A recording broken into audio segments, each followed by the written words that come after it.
Alright guys, welcome back to the homestead. Today is going to be a car project. We got to change the wheel bearings if we can get it out. We got our tools up. We got our redneck style on the sidewalk.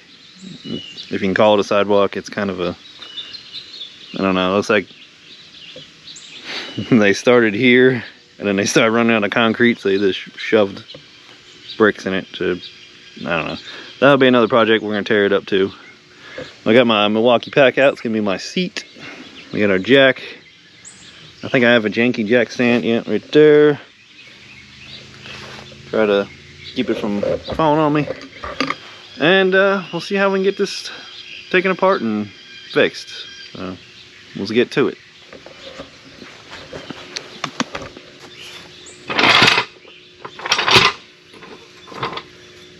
This jack weighs about 400.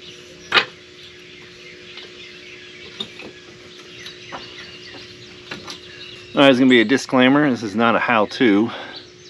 You guys are just going to come along with me. And apparently the roosters too. And work on this and see how it goes. And if I come across any interesting problems, and I figure out the solutions that are easier, then I'll show you guys and maybe they'll help you out. Make sure you put your jack under a spot that won't crush anything. Don't put it under your body panels or nothing.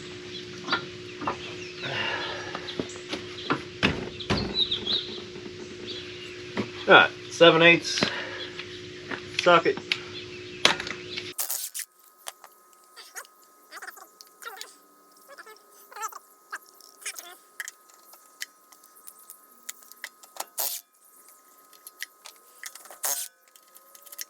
Oh yeah, check out this cool thing. WD-40 can with a bendy nozzle. That's pretty cool. You need a little bit of that. I'm sure there's gonna be some rust in there. Let me go grab my tray for my bolts, magnetic tray.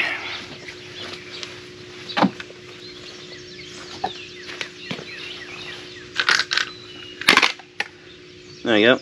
Now you won't, kind of keeps everything in one place. As you're working outside.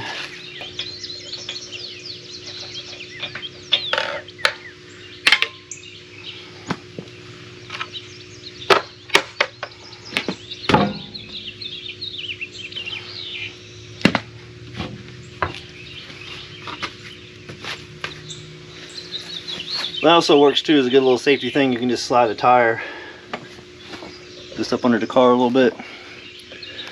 So if it does fall, there'll be something between you and the ground. Alright, there's a nut here. Alright, the people on the other YouTube channel says this is I think I said 38mm, which is an 1 3/8, which is not. It's 1 7/16. Luckily my 1.5 inches took it off and didn't round it off or nothing. Yeah, you just take that on off there, which some of the videos weren't showing that. That comes out. What you can do is a trick, if it ain't coming out of the center, you just want to kind of put this back on a little bit and you can tap it with the hammer. You don't want to tap your threads, because you mess those threads up, it's going to suck. When you take your brake caliper off, you want to get a wire where you can hang it off the shock, because you don't want to hang it off the hose. Or you could set something up underneath of it, but that'll be in the way. So I spray a little WD-40 on there. Just want to get it all lubed up. Makes it easier. So far you're going to need 1 7/16, or whatever the hell metric is, I don't know. I think they said 38mm, which I don't know if that's right or not. Alright guys, on the back bolts, I'll get you back here if we can get any. Alright, there you go. See, I loosened that one and that one. But them sumbitches was on there. I managed to get the impact gun on there. I found it's 18mm, but a 3/4 if you have, if the bolts are decent shape. 3/4 will work. You can just kind of burst the impact gun a little bit on there and get the brake caliper loose. But I used my little wrench and a hammer and it didn't move, so Got some junk on the lines. There we go. So let's see if we can use the wrench to get the rest of it off here. Driver's side, you're going up to take it off. So if you're trying to push down, you're just making it more tight. I got me a not a rat strap, a bungee cord here. I'm just gonna chuck it through the shock tower there. Just pulls back and forth to loosen the piston a little bit. And we'll hang it from there. You're gonna hang it up out of the way. You don't want to put too much pressure on that, on your brake line. You're gonna be replacing it. Next thing you want to take out too, if we can find it, is right here. There's your little sensor for your speed and whatnot. Because as you're pounding out the hub, your shaft might hit it and break it, and then that'll be another thing you have to replace. So it is an infamous 10mm. Alright, the little star, the sun's coming out, is a T30. It holds your brake caliper on, or not caliper, your rotor. And there it is. We gotta get the little sensor off the back, and then we'll just tap this with a hammer and boop, pop it out. Clean up the inside. Important parts, put some anti-seize on it, and then put the new part back in. There's your little sensor. It just 10mm, and then easily slide it out of that hole. You don't want to break that, because then you have to replace it. We'll tuck it back behind there. And I think, oh, we got everything? No. Alright, there's some, I don't know if I can get the camera in there. Let's see. Let's go, and then we'll go back in there. There's one there. There should be 3 of them. Right in there. There's one there, there's 3. And we gotta get those out. Otherwise we'll be beating on it forever and wondering why it ain't coming out. So let me get those out. I'll let you know what size that is as soon as I figure that out.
Alright, a few things you'd want to have is, it'd be nice to have a wobble extension or wobble sockets.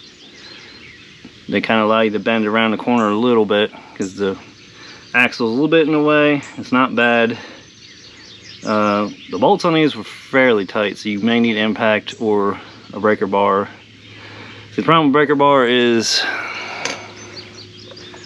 not much room. The ground's right. I mean, if you have a lift, you know, you see everybody using a lift, but no, I ain't got a lift. So. The breaker bar is kind of but it's some work. It's not bad. Everything's coming apart pretty decent. I got one more bolt left on the back side of the bearing, and then it'll be, can we beat the crap out of it to get it off there without messing anything up? See, what they did is, that housing is aluminum, the bearing is steel. Now, if you know anything about like electrolysis or anything like that, or the two metals, they try to eat each other, and then it makes it stick together. So that's why it's good to put anti-seize on it, and it'll help stop that for a little while. And supposedly, these wheel bearings last about 5,000 miles. This car is kind of a disappointment. It has the timing chain randomly just falls off or some shit like that, or skips, and then that costs you about $1,000 to have all that done.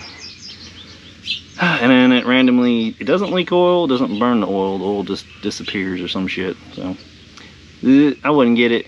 It's a GMC's version of the Chevy Equinox. They're basically the same thing, same problems. So if you got one, sorry. I got that one. It's probably up here. Oh, don't tell me it's up there. Oh, yep. It's up in a spot that's kind of not gonna be easy to get. If I could tap. You guys fell over. Oh, we got lucky on that. That moves, so that's good. Don't have to tap it or nothing. Cool. But the bolt is back underneath, inside, over top that axle. So to save you from hearing me swear or whatnot, I'll catch you guys as soon as I get it off.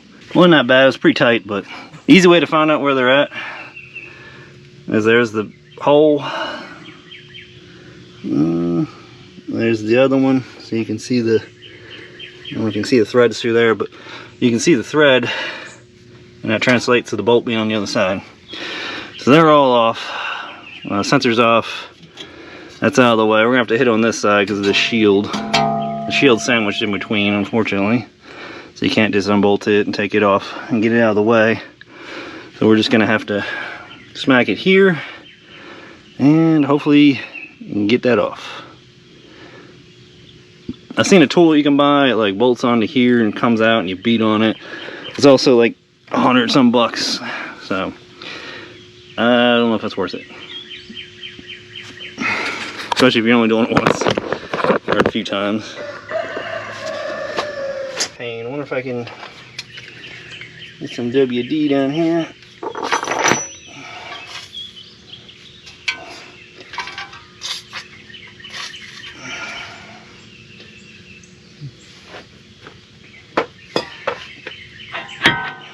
That's good there.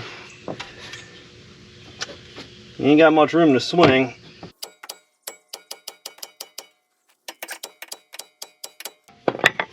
Yeah, you ain't got much room at all to swing is the problem.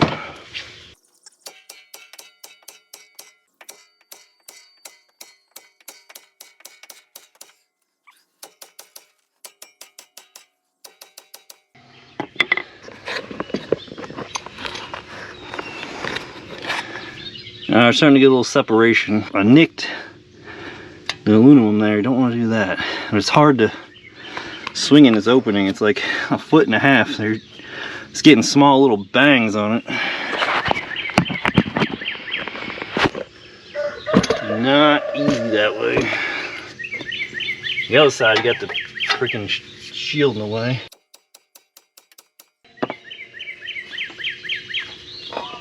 And now that I got that gap,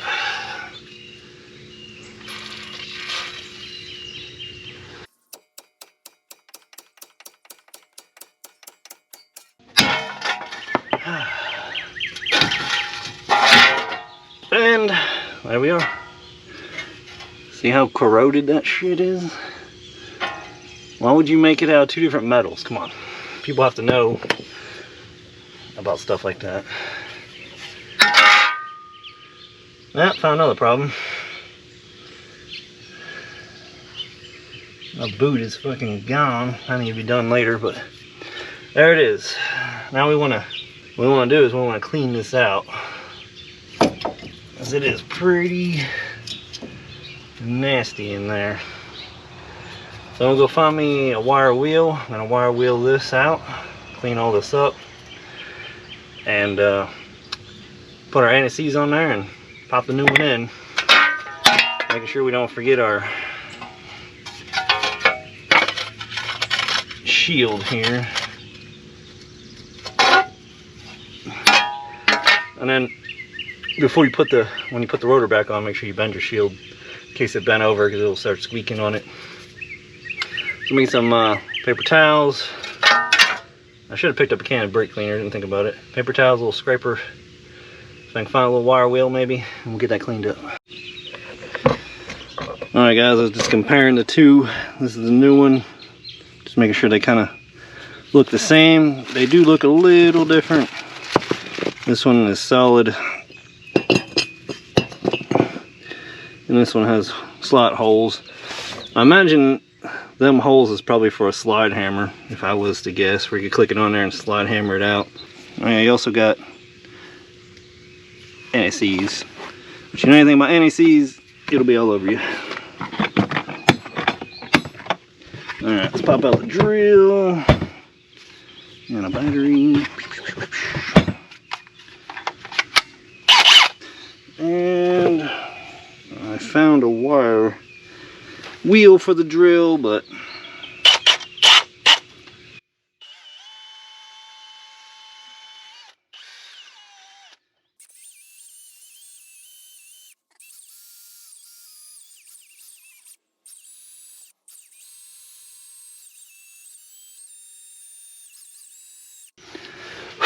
as you can tell, it's corroded up the aluminum pretty good. Try to get all this junk out of here. Not gonna be able to get it super good, because you'd have to get like a little wire brush, a little Dremel or some shit, get in there, and I just don't have that. I just really don't got the time either. And we'll try to get this fairly cleaned up. A good product to keep. I keep these in my truck. These work pretty good. That and I don't know where, oh there it is. And I go to my local Hopper's Hardware and I get me also a big box of these. I keep these in my truck too. It's good to have this stuff in there. You never know when you need a towel or something. Hell, even if you have to take a roadside dump, you got you some towel.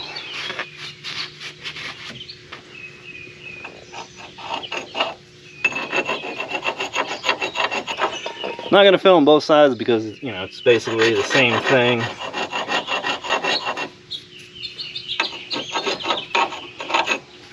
Just trying to get this, it's on the gasket surface, but I would like it to be in there as straight as possible. And you get it all on a jacked angle. I mean, this moves, so maybe it doesn't really matter, but sort of matters to me. For you. Alright, let's see if we can. Oh, I hate using this stuff. I'm gonna put some on the spline. Put it wherever. Just it'll help keep rust down. It'll help keep things getting seized up. To me, it looks like aluminum powder. It don't give you much in there. The tub's about 3/4 full. A little bit will go everywhere, so I'm probably doing way too much, but I'm guessing that I just went like, okay, it's just like a guide basically. I'm gonna get it on the spline. Let's try to get it on the spline near the bolts, the bolt holes. I'm gonna see if the bolts will reach. If I can reach them in there, start the threads, I can slowly tighten here and there, and oh, I almost forgot. And I can walk it in. Almost forgot this thing. And I'll be able to walk it in with the bolts, just tightening each one. Just tightening each one just a little at a time.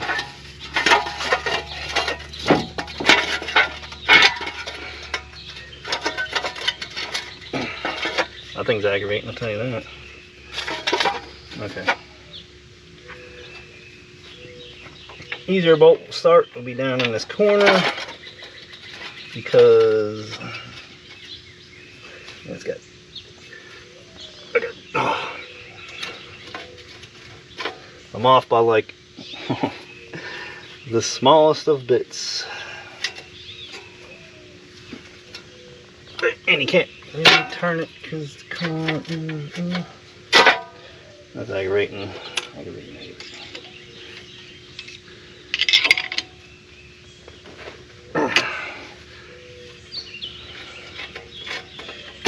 There we go. No, we didn't get it.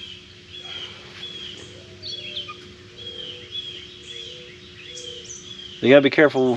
I guess you put the car in neutral, but you gotta be careful because it will roll a little bit. You don't want to roll off your jack.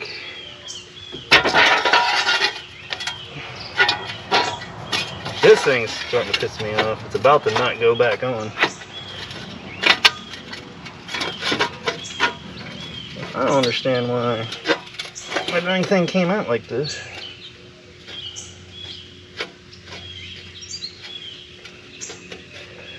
One good thing to start all your bolts just a little bit, because if you tighten one all the way down and the other one's misaligned, you're gonna have a bad day.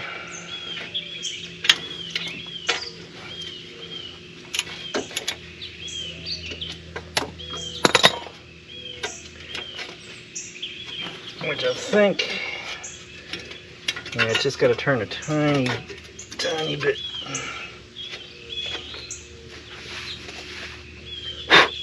Let me check the other ones just to make sure. There's the other one over here somewhere. Alright. Just had to wiggle it out, turn it around a little bit. I got all the bolts started. And we're going to slowly tighten them down.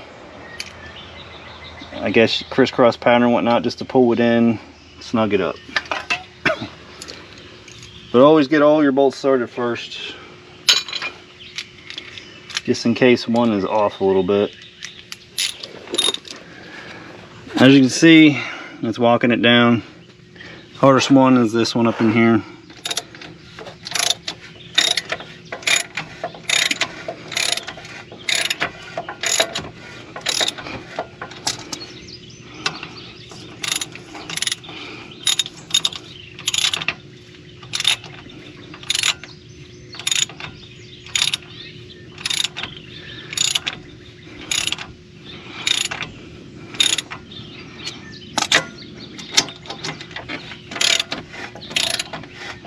You can see that's where you can tell where your bolts are on the other side because it comes all the way through. I don't remember that one coming through that much, but.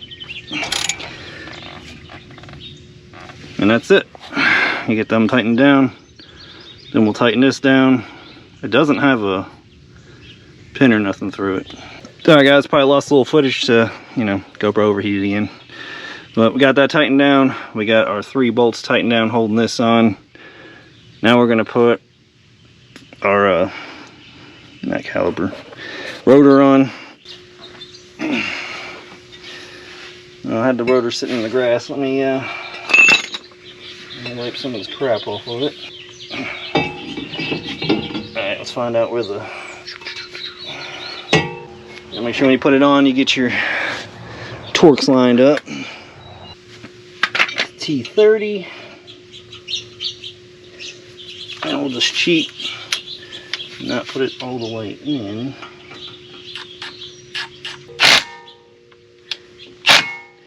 Not gonna go too crazy as you strip that little son of a bitch out. It'll be a pain to drill or cut or get it out. Alright. The next thing, we're gonna find our 10mm socket. Well, let's get the rotor back on, or the caliper back on. Then the last thing, we'll put our little sensor in. And that seems like it's far enough away, shouldn't be rubbing. Another pro tip, get something to kneel on. Unless you're doing it on a lift, and you don't gotta worry about that. Alright, we got our 2 big bolts. Got a caliper over here. We got it suspended. Make sure you don't lose your brake pad when you put it back on. And then when you go to come to a stop, you're gonna wonder what happened. And that was 3/4 or 18mm.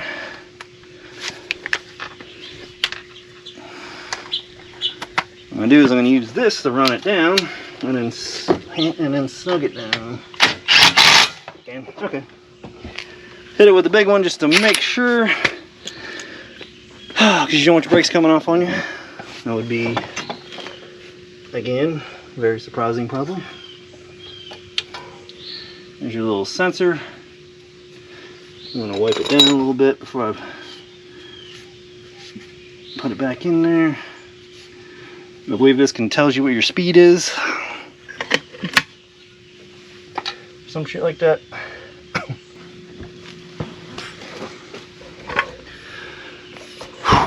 Alright. Hey, this thing makes a good backrest. Let's pack out.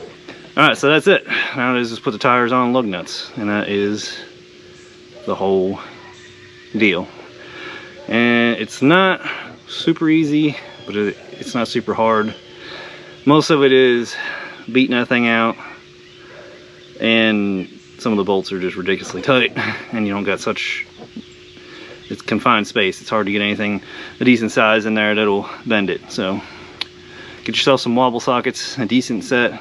Impact ones would be good with a little, I don't know, 6-inch extension maybe, or if you have a stubby impact with stubby socket. But you can do it with hand tools, it'll work. You could use an open end wrench on the brake caliper, that's about it.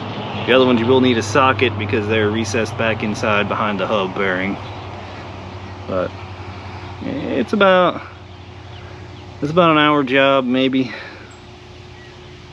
So it's not too bad. It's getting hot, so I'm gonna move the car over so I can get on this crappy concrete. It's kind of ghetto, but work with what you got. Eventually we'll build a shop. But we got to get working on the electric fence tomorrow because goats are coming next week. Charger will be here. We're going to have to build a temporary pen to put them in until the electric charger comes. So, alright guys, that is it. Appreciate you for watching. I'll get this edited and hopefully it uploads in a couple days. And like and subscribe. Stay tuned. Just heads up, this is not a how-to. This is just you coming along with me.